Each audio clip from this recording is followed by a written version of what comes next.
Sejam todos bem-vindos a mais um Momento Frisson. Hoje nós vamos abordar o tema Educação e Tecnologia. Vem comigo.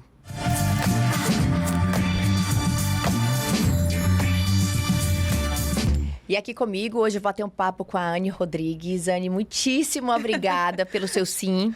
Nós vamos falar de algo que você ama. Sim, que me move, né? É a educação. E aí eu queria saber um pouco, o que te move para estar assim nesse ramo há tanto tempo, educando crianças, pessoas? Então, exatamente isso, né? Acho que, assim, pessoas, a educação é isso. É mover pessoas, é levar esperança, né? Quando eu entro em sala de aula, eu levo isso, a fazer a diferença na vida de alguma criança ali. Então, e aí quando a gente faz, porque de fato a educação, ela é fazer a diferença e levar a esperança, isso é o que me move, o que me deixa feliz, né? Então, eu saio de casa todos os dias destinado a fazer a diferença. Anne, qual o maior desafio para ensinar as crianças? Na verdade, a gente vê que você tem alunos pequenos Sim. que estão ainda ali na alfabetização, no principal aprendizado. Sim. Qual o maior desafio? Então, como você mesmo mencionou, né, são crianças muito pequenas, né, onde todos os aspectos ali ainda estão sendo desenvolvidos, né, tanto o cognitivo, quanto o social e quanto o emocional. Então, a educação, principalmente na faixa etária onde eu trabalho, ela precisa estar com tudo isso muito conjunto, né? A criança, ela não é separada, ela é uma só. Então, não tem como eu trabalhar o cognitivo sem eu trabalhar o emocional, né? E é o acolhimento mesmo, é o afeto. A educação é feita de afeto, né? Um dos maiores desafios hoje seria a questão emocional, eu vejo, né? Assim, porque a gente realmente tem que trabalhar valores, né? Trazer empoderamento para essas crianças, né? Porque a gente percebe que crianças tão pequenas que às vezes não acreditam nelas mesmas e a gente ali encorajando, empoderando e fazendo a diferença, né? Como eu falei no primeiro, assim, é muito lindo quando uma criança fala, tia, eu não sei. E aí ela termina o dia, tia, eu consegui. Aí a gente fala assim, tá vendo como você é capaz? Então isso é muito gratificante dentro da minha profissão. Anne, eu acredito que a educação ela é a base para tudo. Se você tivesse o poder nas políticas públicas, onde você atuaria? Eu acho que na valorização. Principalmente, é claro que todo mundo fala na valorização financeira, de reconhecimento. Tem o seu poder, sim, tem o seu lugar. Mas a valorização de cuidar de quem cuida, sabe? É esse olhar cuidadoso para esse educador. A gente vê hoje em dia o número de professores se ausentando de sala de aula por inúmeras, né, intercorrências emocionais, exatamente por essa falta de olhar cuidadoso, né? Não tem como a gente cuidar e não ser cuidado, né? Então é essa escuta, ouvir esse educador, dar apoio. Eu acho que hoje eu trabalharia nessa área, de cuidar desse educador. Porque um educador, ele já traz a alegria em si. É claro que os desafios são diários e a gente precisa cuidar, escutar esse educador para que ele entre na sala de aula com todo o poder que ele tem. Engraçado, quando você está falando, eu fico imaginando o preparo que os professores precisam ter, os educadores, inclusive com a inclusão, que é um tema que eu bato constantemente, até por fazer parte há 4 anos e meio.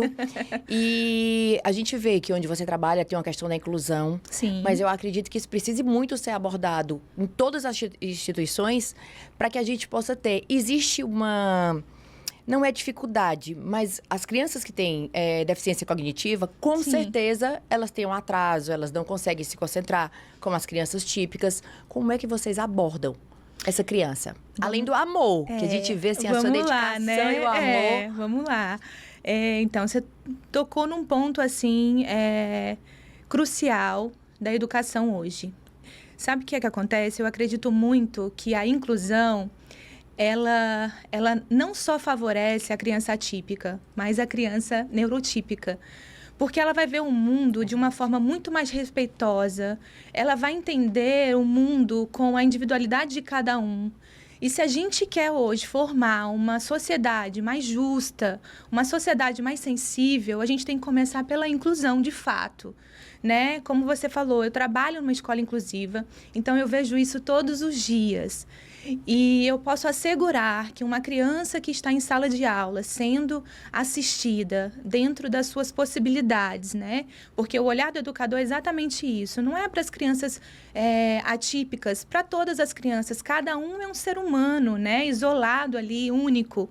Então, as crianças atípicas, ela também é esse ser humano individual. E o que o professor faz? Ele traça metas para poder desenvolver aquela criança em seu potencial completo, né? Não é porque ele não está falando igual o coleguinha que ele está falando, mas a gente acredita que ele vai falar e a gente vai trabalhar para isso, buscar estratégias, né? E as crianças, elas vêm como um abastecimento muito grande, porque assim, a gente não faz educação sozinha, né? Eu falo muito disso. A escola, ela não é só educação dentro de sala de aula, ela é educação o tempo todo. Ela é educação do pessoal da limpeza, dos gestores, de toda a comunidade escolar. Educação se faz assim, por inteira. Então, quando uma criança balbucia a primeira palavra e o coleguinha escuta, ele vibra tanto e aquilo traz para ele assim, meu Deus, é um pequeno gesto, mas que para ele fez tanta diferença, né? E ele chega, o pai, mãe, o amiguinho falou essa palavra hoje, né? Ele leva aquilo e ele fez parte daquela construção, né? E a gente vê isso com muita frequência. Assim, graças a Deus, eu tenho uma escola que realmente é inclusiva, né? E aí a gente vê, às vezes, nas apresentações, que aí o aluno está ali na beirinha do palco e o outro colega delicadamente vai, segura na mão dele, coloca ele na posição que ele deveria estar, que ele se perde na coreografia, o outro coleguinha vai lá e apoia. Então, isso a gente vê todos os dias. Então, assim, a inclusão é isso, gente, é tornar essa sociedade mais sensível. E para todos, né? Não tem diferença. Uma das coisas que eu abordo muito, eu sou mãe atípica, sim, mas o que eu tento passar muito para as pessoas é exatamente a questão do respeito, a questão do acolhimento. Teve algum gesto que marcou tua vida, Anne? Olha, vou falar rapidinho de como eu escolhi a educação, né? Na verdade, eu sempre digo que a educação que me escolheu.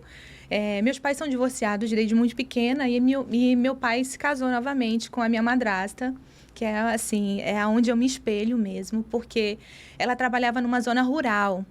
Então, gente, para chegar nessa fazenda de uma construção totalmente inapropriada para ser uma escola, mas como eu falei, a escola não é um prédio, ele é quem faz a escola, e ela fazia aquele prédio virar uma escola, ela tinha um aluno que ele não tinha uma das pernas. E aí, como não tinha, em relação à classe social, ele não tinha como comprar uma bengala, ele usava um pedaço de madeira, que o pai, né, na fazenda fez um pedaço de madeira, e ele cresceu andando, apoiando naquele pedaço de madeira. E aí, eu olhava aquilo e eu ia para a escola, era uma turma multissereada, então, para quem não sabe, é um professor atendendo do primeiro ano até o 5º ano no mesmo espaço, tendo que ali, né, desenvolver as competências de cada faixa etária. Então, aquela educação ali, eu falei assim, não é possível que a pessoa saia de casa com ela tem um propósito de mudar a vida daquelas crianças. E é esse aluno em questão, que ele se casou, ela até chamou, né, a minha madrasta para ser madrinha. Ela olhava para ele com esse olhar, porque ele mesmo já não acreditava nele, né? Ele já tinha, né, dentro ali do pensamento dele que ele ia ficar ali, ele ia ser agricultor, pecuarista, como os pais eram, analfabetos, enfim. E ela fez essa diferença, né? Então, assim, aí a primeira coisa, ela correu atrás de uma bengala. Eu lembro que ele teve dificuldades na adaptação da bengala, porque passou por muitos anos usando a bengala de madeira. E ela ali insistindo, não, vamos colocar a bengala porque ela vai te dar mais conforto, mais agilidade, né? Então, assim, é isso, assim, eu acho que isso me marcou muito. Sempre me marca, né? É sempre retratar. E fora, assim, né? Durante a minha carreira, inúmeras experiências que eu tive, assim, que eu levo para minha vida. Que lindo! São histórias que marcam e que Sim. nos inspiram.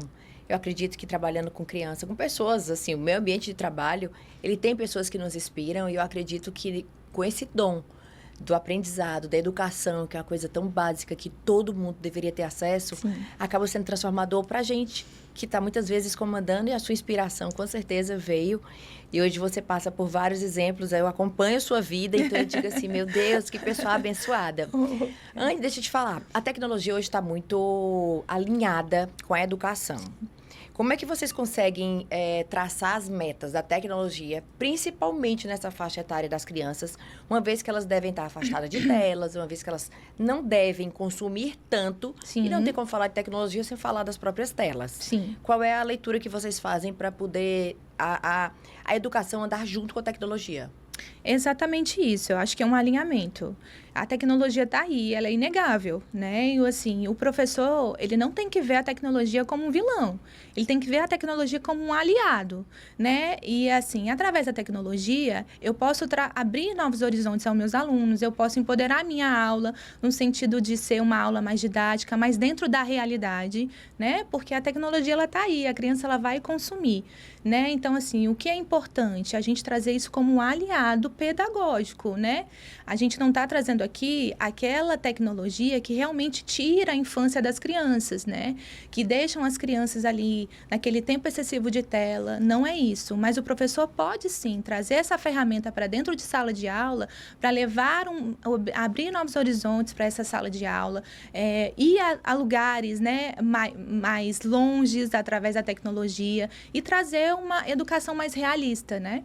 Da própria pesquisa, eu acredito que tem facilitado muito. Eu sou da época da Barça, você com certeza é da época das enciclopédias, mas é transformador. Vocês conseguem agregar e trazer uma realidade digital para as crianças constantemente. Com certeza, né? As escolas hoje, elas investem muito nesse âmbito tecnológico, porque, como eu falei, não tem como a gente fugir disso. O que a gente tem que fazer é alinhar, né? Então, assim, se eu estou dando uma aula, por exemplo, né? A gente trabalhou sobre a Fossa das Marianas, né? Que é o lugar mais profundo dentro do oceano. Como é que eu vou trazer isso para que a criança perceba onde é de fato? Olha a tecnologia trazendo aí um benefício da gente entrar, visualizar, conseguir ver as espécies, né, através da tecnologia. Então, como eu mencionei, é aliar a tecnologia à educação, né, para as práticas pedagógicas. E acaba sendo mais transformador, porque a criança consegue visualizar de com fato, vida. Porque a tela acaba tendo vida. Anne, a educação, a gente sabe que ela não fica somente na escola. Existe a questão social, que os pais devem se envolver. As escolas hoje, muitas têm realmente, as que eu tenho acesso, inclusive algumas públicas, elas acabam fazendo uma educação inclusiva, não só para as crianças com deficiência cognitiva, mas os pais, os familiares, para ser uma extensão da educação que está dentro da escola. Confirma realmente essa necessidade de envolver toda a família? Com certeza. A educação, ela não é uma ilha, né? Ela precisa. Quem faz a educação é a comunidade, a sociedade, são as famílias. É a gente saber a história de cada criança, né? E ela fica muito mais significativa quando todos participam dessa educação, né? De fato faz a diferença. Então, eu acredito muito que a educação é de todo mundo. Trazer livros para as crianças lerem. Eu digo pelo Miguelzinho. O Miguelzinho é encantado com o livro, ele senta para ler a historinha. E aí, como é muito figurativo, muitas vezes a gente vai narrando e criando uma história diferente, apesar de que ele diz, não, mamãe, é assim, ele já sabe. Conhece, né? Mas acredito que métodos tradicionais fazem uma grande diferença. Então, você dormir com o filho, lendo, você, o pai, pega ali um livrinho, a própria família como todos, os irmãos, os funcionários, quando tem esse entrosamento, eu acho que a educação acaba ficando mais fácil. Então, ele vê letrinhas na rua. O que a gente pode estimular, incentivar as mães que estão nos assistindo? Então, vamos lá. Você está falando desse processo alfabetizador, né? Da alfabetização. A alfabetização é isso, gente. Ela não é só ensinar um código, né? De decodificar aquele fonema. Ela é ampliar os horizontes. É a criança entender que aquele livro, ele traz ali uma história. E que a leitura pode levar ele a lugares aonde ele desejar, né? Que a escrita, ela é uma forma de expressão. E, né, como a Gaída mesmo mencionou, né, o papel da família é fundamental nesse processo.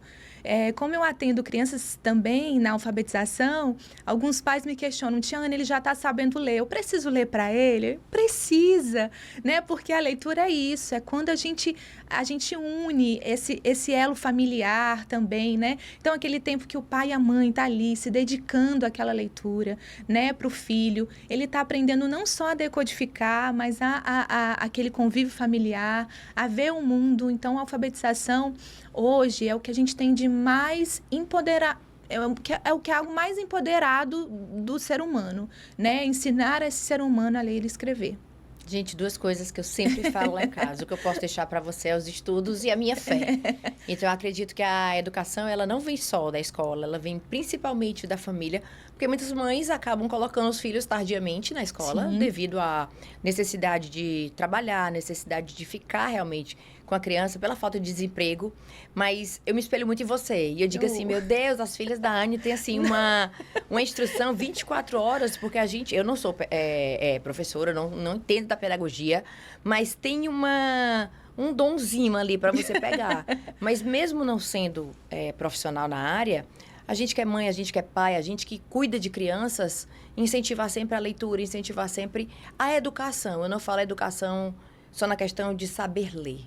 Exatamente. Mas a questão do trato, a própria questão da inclusão. Então, é algo que o respeito está acima de tudo. A gente vê uma criança, muitas vezes, com um diagnóstico que não faz parte da nossa vida e a gente, às vezes, se assusta como tratar. Mas acho que o respeito e a forma de estimular as crianças é o melhor. É isso mesmo. Acho que é o que você falou. A educação é amor, a educação é humanidade. É colo, é afeto, é abraço. Então, assim, todos educam, né? Como eu falei, né?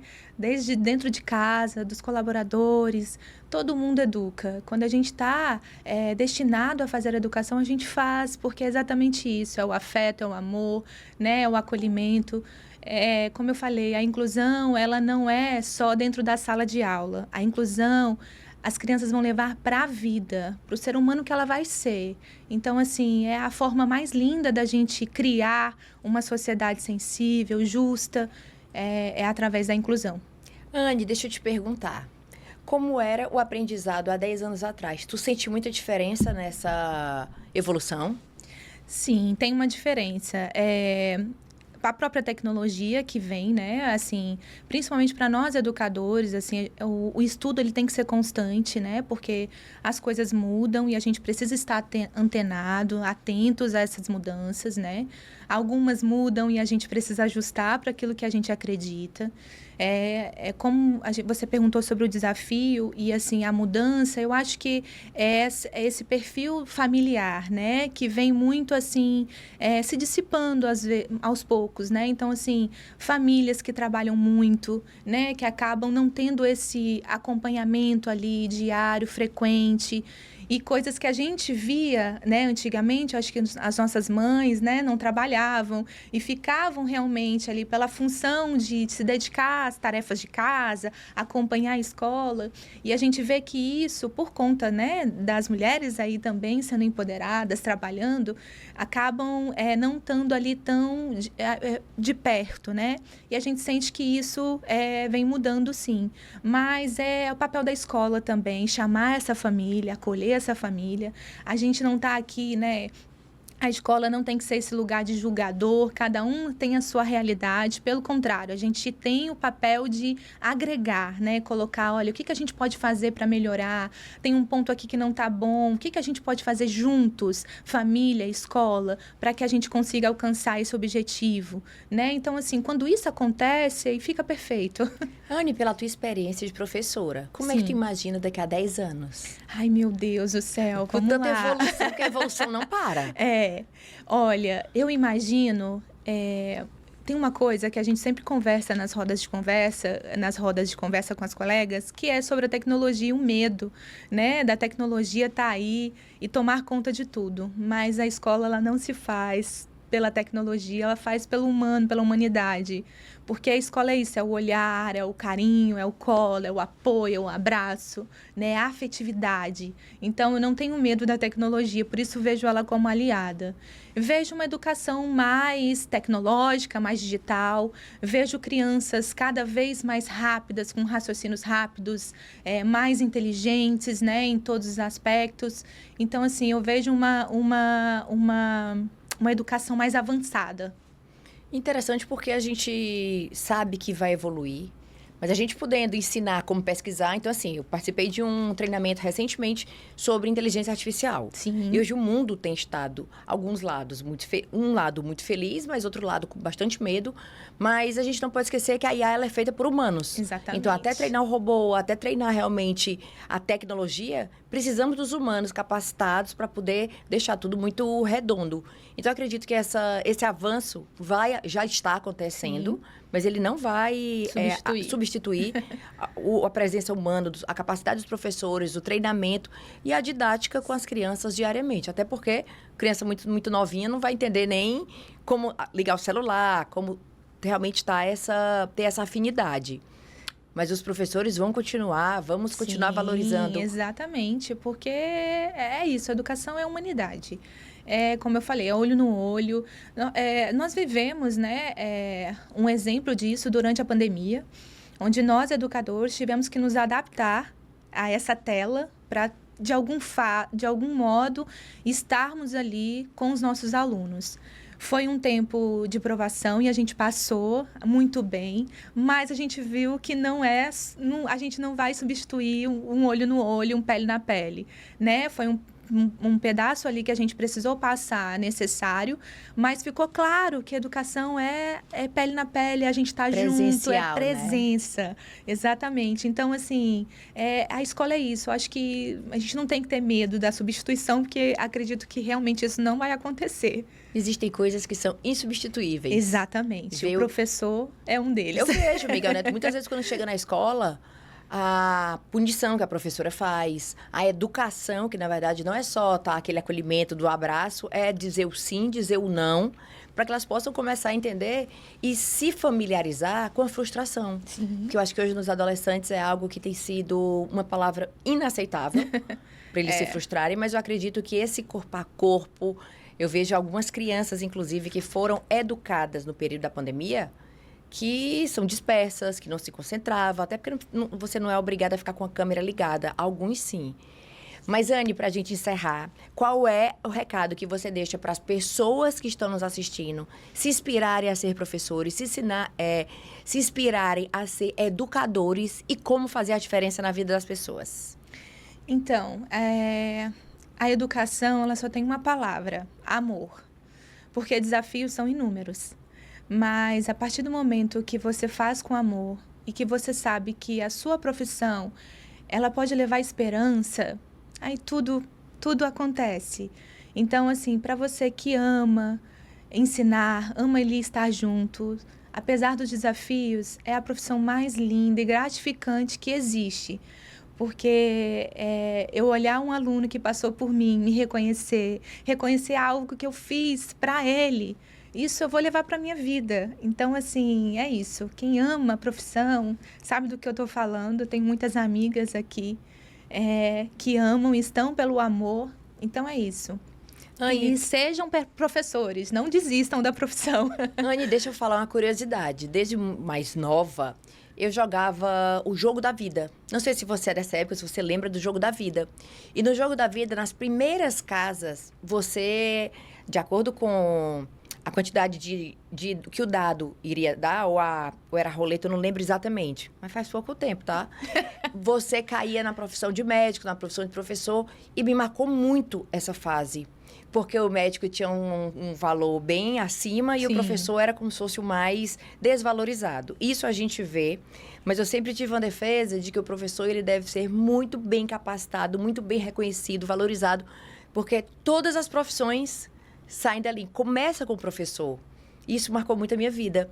Então, hoje sou casado com um professor, hoje eu entendo muito mais da vida, das defesas, das dificuldades, da falta de valorização. Então, se depender da minha pessoa como comunicadora, como uma pessoa que faz barulho, tenha certeza que você representa uma classe que, na minha opinião, na minha visão, ela tem que ser muito mais bem valorizada. Todas as profissões, elas têm o seu valor. Então, assim, até pela minha experiência de vida, já passei por vários profissionais, todos são muito importantes. Mas o professor, que é a base que prepara tudo para o mundo, pode ser mais bem qualificado. Ai, muito obrigada. Agradecer realmente, Gaida, esse espaço, né? Um espaço aberto para a gente falar de educação que move o mundo. E como você mesmo falou, fica aqui, né, o meu pedido à sociedade. E valorizem os professores. Sem professor não há futuro. Então, se a gente quer um futuro melhor, mais digno, a gente precisa de professores capacitados, bem remunerados também, valorizados e cuidados. Que linda! Anizinha, muitíssimo obrigada. Eu acredito que o tempo passou e a gente nem percebeu. Nem percebeu. Você é maravilhosa. Ave Maria, conte comigo. E para vocês que estão acompanhando o nosso canal, fiquem ligados e até breve nas próximas entrevistas.